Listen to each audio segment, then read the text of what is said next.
I'm like, You these 7 paragraphs are good, but these 2 sentences define this word. I deal don't drugs, understand what this means. deal drugs in this country. Nobody cares.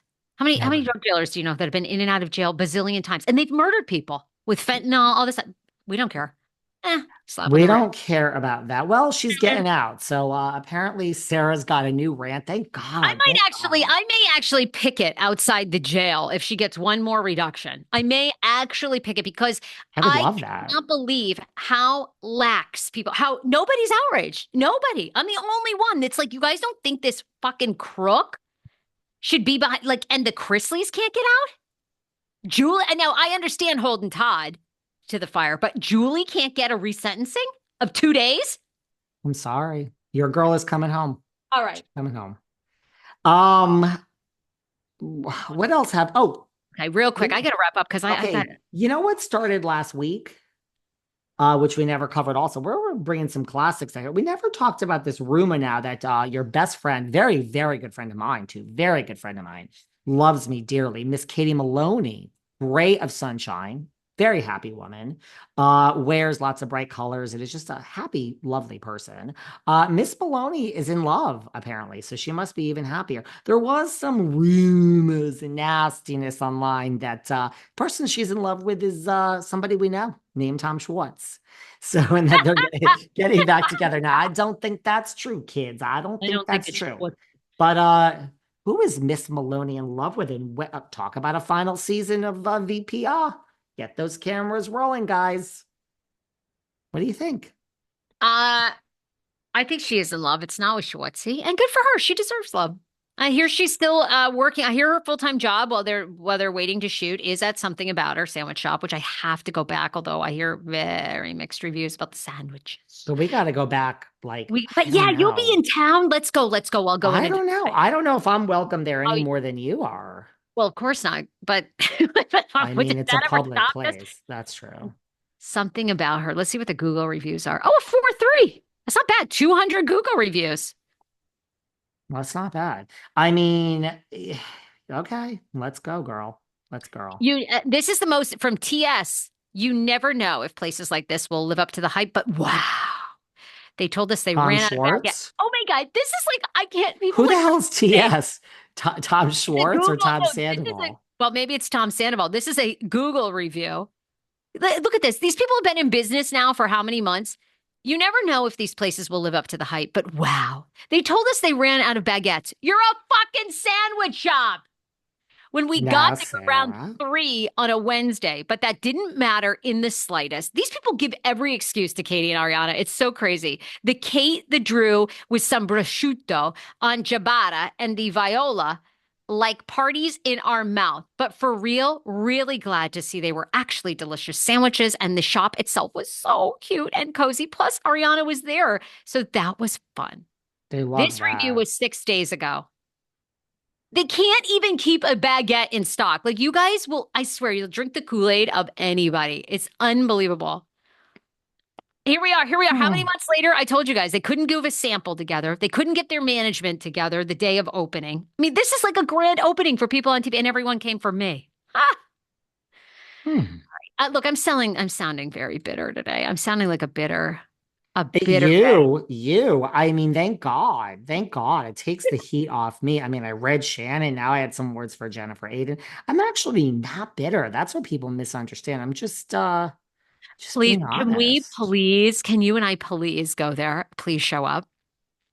I Please, mean, like your face sure. and film it. Oh my Oh God. I mean, and by the way, if we show up God. somewhere and you're What? not nice, it's like I don't understand people. Like if I'm we show up and you're not not nice, nice. no, but I'm saying if we show up and they're not nice to us, it like that's not how it works. Like you're not going to help your situation. We'll just come on here and reveal more shit about you. So really, what I'm saying is when I go to a culture club concert, Boy George, excuse me, and Mr. Kemsley pulls me aside and says, "You and I are spending the whole night together, and here's your full accent." That's how you do it. That's all I'm saying. I mean, I'm not threatening, I'm not godfathering anyone. I'm just saying it's not going to end well for you. So just embrace us pleasantly, and then we'll say pleasant things. It's really that simple, right?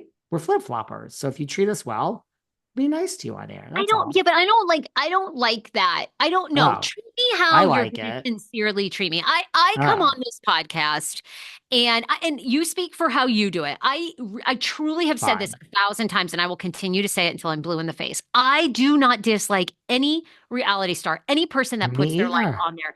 It is hard. It is hard because you sign away your rights to an edit, right? Doesn't matter if you are Big Ed, if you are Teresa Giudice. I give you credit for showing up. It is hard. It's hard when you have a spouse, a family, what Harry Hamlin and Rinna, even though Harry knows the game. So I am grateful for Ariana and Katie, like what they have given to television. Okay. But they showed me their first day exactly, I thought, what they truly felt of us waiting in line, of their customers, which were they weren't organized. They had zero free samples. They had no communication. They ran out of things. Their front desk woman had no clue what to say or do, and they hardly could serve a few waters for people. To me, that's disrespectful. Now, they came out and righted the ship. They blocked me, but they came out and righted the ship. Ariana gave away samples. But here we are months later. I mean, your business is to not run out of baguettes. It's like that just to me tells you what they're like as business. But everybody has a different expectation of life, of business. I don't operate like that. You know, when people like we do our live virtual shows. We have people that like don't get the link, they don't understand. You and I always come with as much as possible the customer is right. Not always, because some people, customers are just out to get something Oh, free. I mean, I sit here like click on this, click on, I mean, Jesus, I mean, the psychic source is like, wow. I mean, they're a client. I'm like, click on this, download this. Now you have to do this. I'm like, yes, you and I go, but for everyone who says we're not nice, or mostly they say I'm not nice, what we Well, do behind the people scenes. say that about me with this something about her. I mean, I'm forever this something about her. I actually had somebody slide in my DMs and say they're thinking about going as me as a something about her rant for Halloween because it was like so crazy, unhinged. I'm like about to have a Halloween costume. Okay. But I mean, we really try to make things right. I'm with you in the sense, like, treat me how you're genuinely going to treat me, because there's also people that have treated you and I poorly that we don't blow up on this podcast because it's just like not worth it. You know, I don't want to give that person See, this the, is where we differ. To me, it's like, don't treat me how you're going to treat me. Treat me like you understand that the Behind the Velvet Rope podcast is fucking huge.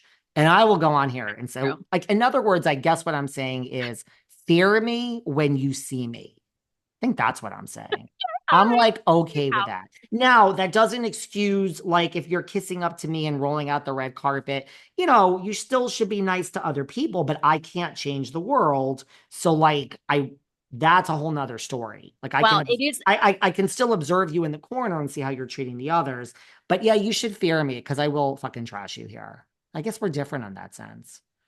But at least I'm And being you honest. know who honors you is Sutton. When we went to that rebrand, she came up to Mhm. you and she was like, she feels like you're in Mhm. the category of the Kelsey brothers. She's like, have you done a Mhm. $100 million podcast deal? She was like, She up did. your hiney. And you're sitting there going, I would love to do a I'm hundred. like, sorry, darling. I'm like, do you Darling, who want do to you part? know? Yeah. No, I think what I said to her is like, why don't you buy it and market it? Yeah. Like, I'm like, you'll get 30%, darling. And then, yeah, she went up to some big producer from Beverly Hills Housewives. She's like, do you know who this is? Yes, we love Sai. Love. She loves you too. Love her. It was great. That was a fun night. Anyway, we love Sun. Okay, I have to love you and leave you. I Rant know. over. I'm But yeah, so sorry for the, for the rants of my co-host guys. I'm sorry she got out of control. It's never me. God, well, take the you heat. just threatened everybody at the end. You go, oh, fear me. Okay. Was that a threat? That wasn't a threat. It was basically a fear me or I will try. Wow. Well, I mean, okay, listen, let me just before we leave. It's not a threat. It's like if you treat me like shit, I'm gonna talk about it. You can't treat me like shit and then think like, and I do have something for our live show where something recently unfolded, and all these people, we don't need to get into what situation it was. I think it's pretty obvious what it was. All these people were like kissing my fucking ass, and oh my God. And something was unfolding. And I'm like, you know what? Well, I guess this proves your point. I'm like, you're only treating me like this because I have an audience. If I didn't, you would be fucking treating me like a piece of shit. So I guess I kind of agree with you too. I don't know, Show me guys. your true colors. You don't have to like me. I don't need to be liked. I don't need any more friends. I'm blessed Me beyond either. belief Same that here. God, a lot of people don't make it to 42. I'm honored to be here. I don't need